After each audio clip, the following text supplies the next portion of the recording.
Kamu juga tidak paham kamu.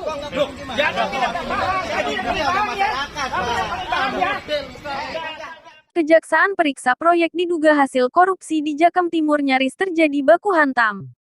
Menurut informasi dari berita NTB Expos, Lombok Barat kegiatan penghitungan terhadap objek pekerjaan fisik dalam pengelolaan anggaran desa tahun 2019 di Desa Jembatan Kembar Timur Kecamatan Lembar Lombok Barat sebagai respon laporan warga atas dugaan adanya tindak pidana korupsi. Baru-baru ini berlangsung sangat alot dan dramatis. Bagaimana tidak? Cross-check yang dilakukan tim penyelidik Kejari gandeng tenaga ahli dari Dinas PU Lombok Barat tersebar di 8 dusun.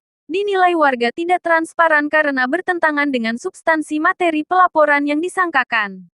Masa periksa rabat jalan pakai alat sederhana. Hanya mengukur panjang lebar dan ketebalan saja secara manual.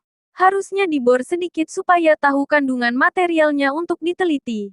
Yang jadi pertanyaan kan soal tanah uruk. Dipakai atau tidak. Sedangkan dalam temuan nihil. Jangan sampai kita dikelabui. Sentil warga. Dinilai. Proses pemeriksaan janggal. Sehingga mengundang percecokan sengit yang mengarah pada perkelahian antara pihak Kejari dan warga di lokasi. Tidak ketinggalan pihak TPKD dan BPD turut adu argumen mengenai kecocokan teknis pemeriksaan dengan rujukan data masing-masing. Ketua TPKD sendiri dituding bekerja tidak proporsional dan tidak totalitas dalam pelaksanaan proyek. Disibukkan pekerjaan lain sebagai PNS. Tidak tahu sepenuhnya teknis di lapangan. Berbeda dengan tim BPD yang proaktif mengawasi di lapangan. Saat coba dikonfirmasi media ini, memang Kasipitsus Kejari terkesan bungkam. Ia seperti belum mau berkomentar pada wartawan dengan alasan ingin fokus dulu dalam proses penyelidikan objek sampai selesai.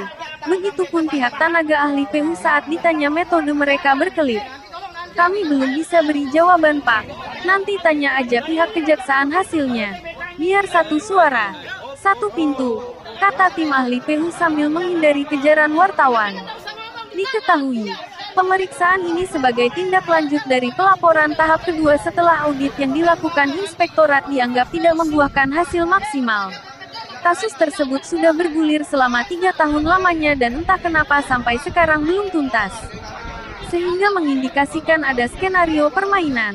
Seperti dilansir dari narasumber, objek pemeriksaan meliputi 3 item yakni pembangunan rabat jalan, NCK, dan RTLH. Total anggaran cukup fantastis capai kisaran 1,9 miliar rupiah. Hirs.